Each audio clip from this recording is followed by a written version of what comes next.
देखा थंबनेल, थोड़ी मुस्कुराहट आ गई आपके चेहरे पे। मल्टी लेवल मार्केटिंग के बारे में ये मेरा दूसरा वीडियो है। मेरे पिछला वीडियो लगभग 23 लाख लोगों ने देखा है। आपने नहीं देखा तो जरूर देखिए, उम्मीद है आप देख चुके होंगे। आज की वीडियो में मैं 3 स्ट्रैटेजीज बताऊंगा अपने आप को इवैल्यूएट करने की, प्रोडक्ट को इवैल्यूएट करना, कॉम्पिटेंस को इवैल्यूएट करना, परफॉर्मेंस को इवैल्यूएट करना। मैं tips, secret, strategies, frameworks, execution पे काम करता हूं।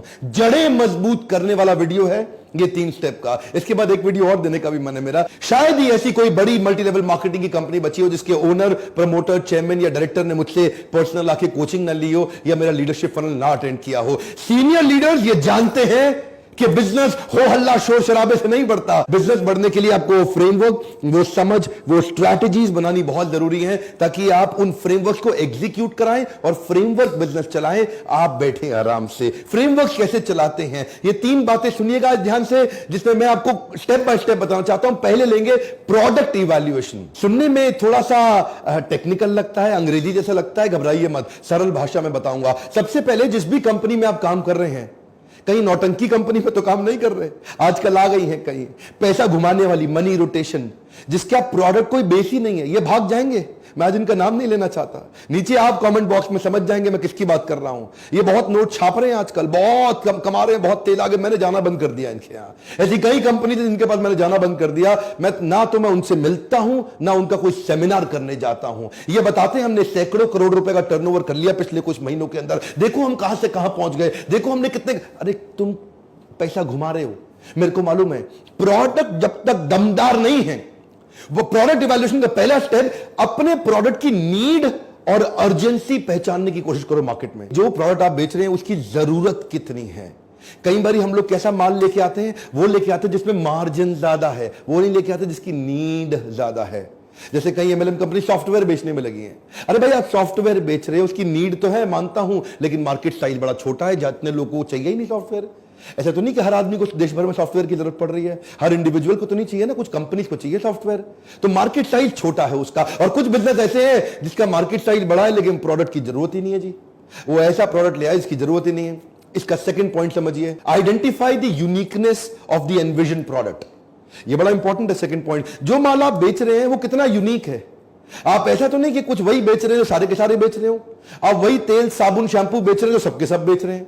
आप वही टूथपेस्ट बेच रहे हो, सबके सब बेच रहे हैं। अगर वो टूथपेस्ट है भी कितनी यूनिक है, अगर वो तेल, साबुन, शैंपू है भी कितनी यूनिक है। ऐसा तो नहीं कि कोई भी कॉपी मार लेता, आकर के एमएलएम चालू कर देता है, लो जी मेरा भी टूथपेस्ट पकड़ो और बेचो जी। 50 रुपए का टूथपेस्ट 500 रुपए में बेचो।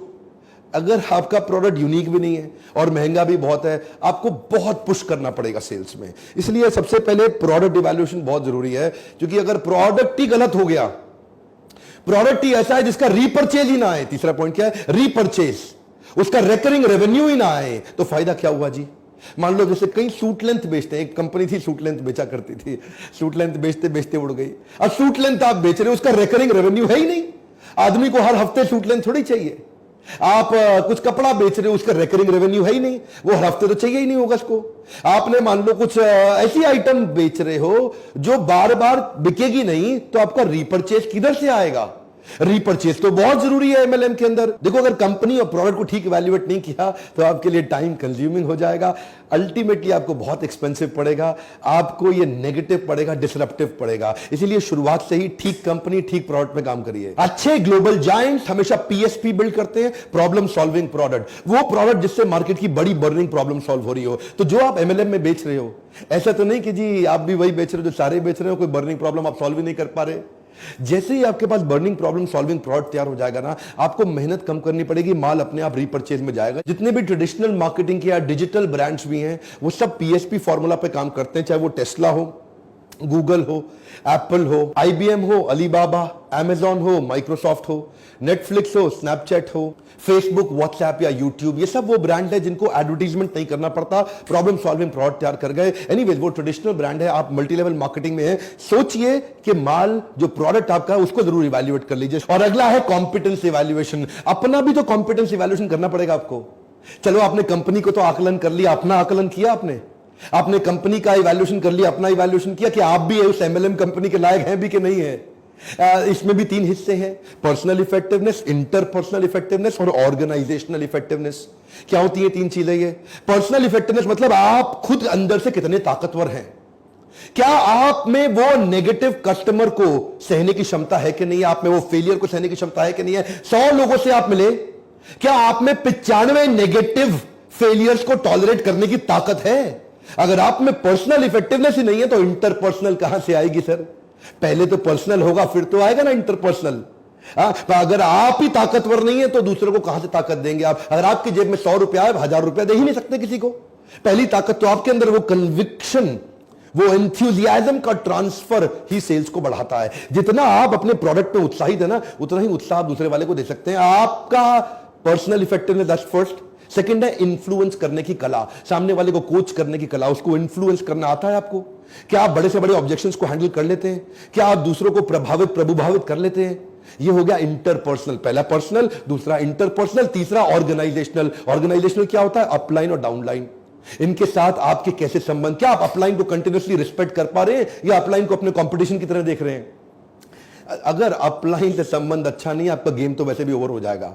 लंबा वो आदमी टिकता ही नहीं जो अपने सीनियर की रिस्पेक्ट ही ना कर सके। और डाउनलाइन को आप कितना इन्फ्लुएंस कर पा रहे हैं, इसको बोलते हैं ऑर्गेनाइजेशनल। ऊपर नीचे दाएं बाएं, जब पूरी ऑर्गेनाइजेशन को आप रन करने लायक हो जाते हैं, सबसे बड़े डायमंड बनते हैं आप। पावरफुल डायमंड बनने के लिए भगवत गीता में कृष्ण ने भी एक श्लोक बोला है, 3 अध्याय का 21वां श्लोक। अगर आप शक्तिशाली डायमंड बनना चाहते हैं, श्लोक को समझिए। क्या कहते हैं कृष्ण? यद यदाचरति श्रेष्ठ तत्तदेव तरो जना स यत् प्रमाणम कुरुते लोकस्तदनुवर्तते। ध्यान दीजिए, कम ऑन। यद यद तत् तद, यद यद जैसा जैसा, तद तद वैसा वैसा, जैसा जैसा लीडर करेगा वैसा वैसा तो डाउनलाइन भी करेगा, पर जैसा जैसा अपलाइन कहेगा वैसा वैसा डाउनलाइन नहीं करेगा। लीडरशिप सफल तभी होती है जब आप करके दिखा पाते हैं। पहले आचार फिर प्रचार। जैसा जैसा लीडर करेगा, डाउनलाइन अपने आप करेगा, पर अगर लीडर खाली कहेगा, डाउनलाइन कुछ नहीं करेगा। So what is needed is आपका, अब पहले हमने क्या किया? प्रोडक्ट का इवैल्यूएशन। अब आप क्या कर रहे हैं? अपनी कॉम्पिटेंस का इवैल्यूएशन। सफल होना चाहते हैं, कंपनी भी अच्छी होनी चाहिए और आप में भी वो दम होना चाहिए। इसमें 4 प्रकार के लोग हैं। मैंने पिछले भी वीडियो में आपको बताया था कि लीडरशिप फनल में हम आपको कॉम्पिटेंस एनालिसिस करते हैं। बहुत से एमएलएम के लोग हर बैच में लीडरशिप फनल में आते ही हैं। आप एक्शन मैन है, आप प्रोसेस मैन है, आप पीपल मैन है, कि आप आइडिया मैन है। एक्शन मैन एकदम एक्शन में लग जाता है, ये लोग एमएलएम में सफल हो जाते हैं। उसकी स्पीड तेज है, उसका एग्जीक्यूशन, डिसीजन अभी की अभी, राइट नाउ करके दिखाएंगे, जान लगा दूंगा, एड़ी चोटी का जोड़ लगा दूंगा, ये एक्शन मैन है। प्रोसेस मैन क्या है? नहीं नहीं नहीं, स्टेप बाय स्टेप चलेंगे। पहले डेटा दिखाओ, पहले मुझे थोड़ा पीछे के टेस्टिमोनियल्स दिखाओ, मेरे को रेफरेंस चाहिए, मेरे को डिटेल चाहिए, मेरे को पूरे स्टेप्स चाहिए, पहले एनालिसिस करूंगा। प्रोसेस मैन धीरे धीरे चलता है। पीपल मैन रिश्ते बनाता है, लोगों के साथ जुड़ के चलता है। और आइडिया मैन, उसको फंसा दो, वो नया आइडिया निकाल देगा, नया ऑल्टरनेट निकाल देगा, नया सोल्यूशन निकाल देगा। वो क्रिएटिव थिंकिंग है, करता है, वो नए नए पैटर्न ढूंढता है, वो फंसता ही नहीं है कहीं पे, उसके पास नए आइडियाज हमेशा रेडी रहते हैं। वो इतना क्रिएटिव मेंटालिटी का 4 प्रकार में भी कॉम्बिनेशन है। कौन से लोग एमएलएम में चलते हैं और कौन से फेल हो जाते हैं? सारे नहीं चलते। अगर आप प्रोसेस मैन बहुत ज्यादा है तो एमएलएम में रिजेक्शन संभाल ही नहीं पाएंगे। एमएलएम के अंदर एक्शन और आइडिया का कॉम्बिनेशन चलता है, एक्शन पीपल का कॉम्बिनेशन चलता है। लेकिन अगर आपका प्रोसेस में स्कोर ज्यादा, क्योंकि हम आपका टेस्ट लेते हैं ना लीडरशिप फनल में, जब आप आते हैं आपका पूरा इवैल्यूएशन करते हैं डिटेल में, और आपको रिपोर्ट बना के बता देते हैं कि आप एमएलएम में चलेंगे या नहीं चलेंगे, और चलेंगे तो क्या करना है, नहीं चलेंगे तो क्या करना है। प्रोडक्ट एनालिसिस हो गया, कॉम्पिटेंस एनालिसिस हो गया, यानी कि अपनी कंपनी को चेक कर लिया, अपने आप को चेक कर लिया। अब परफॉर्मेंस एनालिसिस। भैया आप घुस तो गए कंपनी में, एमएलएम में ज्वाइन तो कर गए, अब 5 स्टेप में देखिए कि आपकी परफॉर्मेंस ठीक आ रही है कि नहीं आ रही है। क्या आपके स्कोर बोर्ड बना पा रहे हैं आप? क्या आप अपने एफर्ट स्कोर और अपने रिजल्ट स्कोर, ध्यान दीजिएगा, मैं इसको बोल रहा हूं, ऐसा ऐसा हाथ कर रहा हूं, ये एफर्ट स्कोर, मेहनत का स्कोर, और ऐसा ऐसा कर रहा हूं, मतलब नोट कितना आ रहा है आपका, महीने का इनकम कितना आ रहा है, रिजल्ट स्कोर। ये वाला स्कोर अलग है, ये वाला स्कोर अलग है। जब ये वाला स्कोर एफर्ट वाला कंट्रोल में आएगा, तभी ये वाला जो मंथली चेक आता है, आपको वीकली पे आउट मिलता है, वो कंट्रोल में आएगा। तो एफर्ट स्कोर को कंट्रोल में करने के लिए पहले आपको 5 स्ट्रैटेजी की वर्कशीट बनानी होगी। बड़ी सिंपल है। मेरी ये मत समझिए कुछ स्ट्रैटेजी वर्कशीट, अरे पता नहीं क्या होता है। अरे मेरा काम ये है कि मैं साधारण भाषा में आपको एम्पावर कर दूं। पहला चीज, number of calls made daily लिखो। आप अपना एक बेंचमार्क बना लो, मुझे कितनी कॉल्स करनी थी, अपॉन कितनी कॉल्स किया। Number 2, number of meetings done, इसको भी डेली इवैल्यूएट करना है। नंबर 3, रीपर्चेज कितना हुआ, इसको भी डेली इवैल्यूएट करना है। नंबर 4, नंबर ऑफ ज्वाइनिंग कितना कराया आपने, ये वीकली इवैल्यूएट कर लीजिए, कितने लोग ज्वाइन किए। Programs and meetings organized as an upline, ये मंथली इवैल्यूएट करिए। पहले 3 डेली इवैल्यूएट करने हैं, चौथे वाले को वीकली इवैल्यूएट करना है, 5वें वाले को मंथली इवैल्यूएट करना है। अगर इनके स्कोरबोर्ड बना लीजिए, जहां भी आप हैं साधारण घर के अंदर एक स्कोरबोर्ड बना लीजिए, उसके सामने अपने डेली के स्कोर लिख लीजिए, Monday, Tuesday, Wednesday, Thursday, Friday, Saturday, Sunday. तो आप देखिए, अगर सफल होना है ना तो 5 मीटिंग रोज करनी पड़ेगी। हाथ याद रखिए, कमान 5, जरा जोर से बोलिए 5, थोड़ा शत्रुघ्न सिन्हा स्टाइल 5। ये 5 मीटिंग याद रखिए। क्या आप 5 मीटिंग रोज कर रहे हैं? एक बेंचमार्क बना लीजिए अपने लिए। जब आपके पास बेंचमार्क हो जाएंगे नंबर ऑफ मीटिंग के, नंबर ऑफ कॉल्स के, अमाउंट ऑफ रीपरचेज डन का, इसकी स्कोरबोर्ड और डायरी तैयार कर लेंगे। उसके बाद वीकली ज्वाइनिंग का, और 5वां हर महीने कितने इवेंट्स ऑर्गेनाइज करा पा रहे हैं अपनी पूरी डाउनलाइन के लिए, एक ऑर्गेनाइजेशनल इफेक्टिवनेस के लिए कितनी मीटिंग्स आप, कितने इवेंट्स आप ऑर्गेनाइज करा पा रहे हैं, जिसमें बहुत सारे लोग इकट्ठे आते हैं और किसी स्पीकर को बुलाते हैं, प्रोडक्ट की ट्रेनिंग देते हैं, मोटिवेशनल ट्रेनिंग, दोनों ट्रेनिंग देते हैं, टेक्निकल ट्रेनिंग भी देते हैं, बिहेवियरल ट्रेनिंग भी देते हैं, सॉफ्ट स्किल ट्रेनिंग भी देते हैं, और स्किल और विल दोनों कवर कर देते हैं। तो ये जब 5 चीजें आपकी कंट्रोल में हो गई तो अपने आप रिजल्ट स्कोर तो आएगा ना, effort score, result score. One more time, come on मेरे साथ, एफर्ट स्कोर, रिजल्ट स्कोर। ये 2 स्कोर शीट्स बन जाएंगी आपकी।